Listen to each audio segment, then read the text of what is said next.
Welcome to my art journals. I've got a lot of them spread around me, and I have to say it's kind of exciting.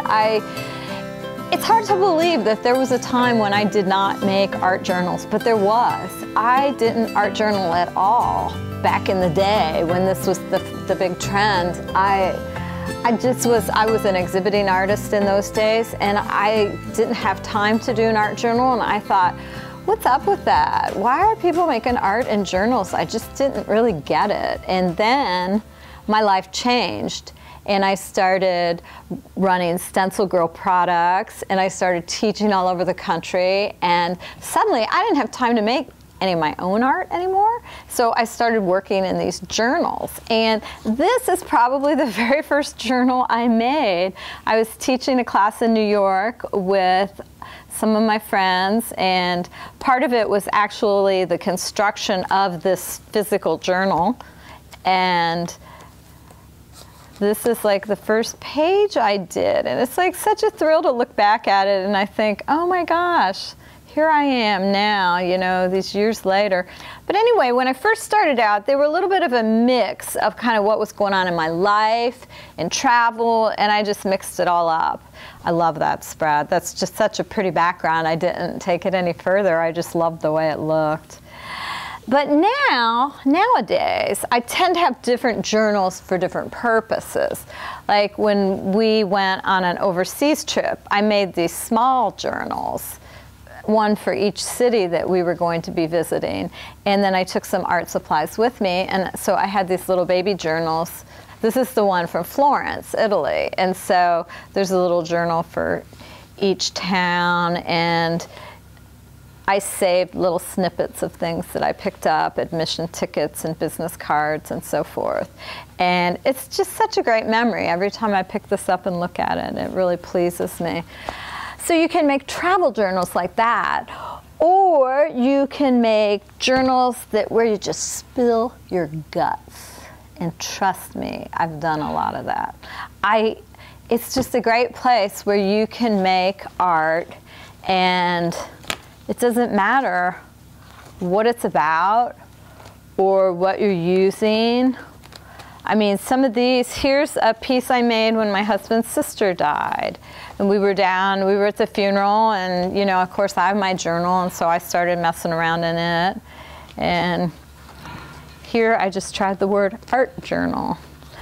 And you know, every page in this journal takes me back to that exact moment when I was working on it. This page, this spread here, I remember specifically because I was trying the distress crayons for the first time, and they've since become a real favorite of mine. These are distress crayons too, and I'm going to show you guys how to use them because they're just too cool for words. But as I flip through, a lot of stuff. This is the page. Okay, I'll fess up. I was working upside down by accident. I thought I was making flowers, but then I had to turn them into something else. I had to turn them into little hanging things. I picked up my book and I was like, oh my God, seriously? I'm working upside down in my own journal. So, you know, that's the thing. You just figure it out. You work through it. It's such a great way to process and these are some stencil guts. When we first started putting those out into the world, I took stencil guts and I covered them with washi tape. They got so cute. Look at that cute little bird. Anyway, just all sorts of things. This was the class that I taught, Art Journal Live. It's using neon paints. Love it, love it, love it. This journal I started at the end of last year, and I